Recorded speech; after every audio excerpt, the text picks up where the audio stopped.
मुंबई गोवा महामार्गावर चिपळूणच्या दिशेने 2 टेम्पो जात असताना पोलादपूर जवळ असलेल्या तपासणी नाक्यावर मिळालेल्या गुप्त माहितीनुसार संशयित वाहनाची तपासणी केली असता खैराच्या लाकडाचे तुकडे आढळून आले।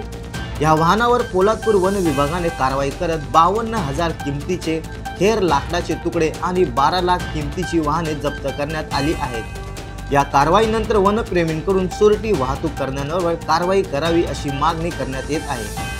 यामध्ये वाहन चालक राफे बिन सलाम मोहम्मदी, शेख वाईद, शेख सलीम व अबू बकर अब्दुल मजीद, अदनान अहमद अकील, मुमिन मसूद अख्तर, अतिक अहमद सर्व राहणार मालेगाव जिल्हा नाशिक यांना अटक करण्यात आली असून सदर कारवाई करण्यामध्ये स्थानिक स्टाफ बीटी पवार, वनपाल पोलादपूर, गोविंद खेडकर, देवीदास त्रिभुवन, वनरक्षक तपासनी नाका, नवनाथ मेटकरी, संदीप परदेशी, अमोल रोकडे, भीमराव गायकवाड हे सामील होते।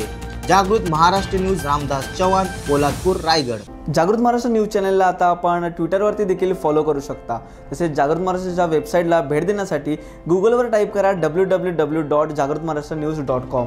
तसेच जागृत महाराष्ट्राला ट्विटर, इंस्टाग्राम, फेसबुक आणि यूट्यूबला फॉलो करा। तसेच बातम्यांना लाईक आणि शेअर करायला विसरू नका। धन्यवाद।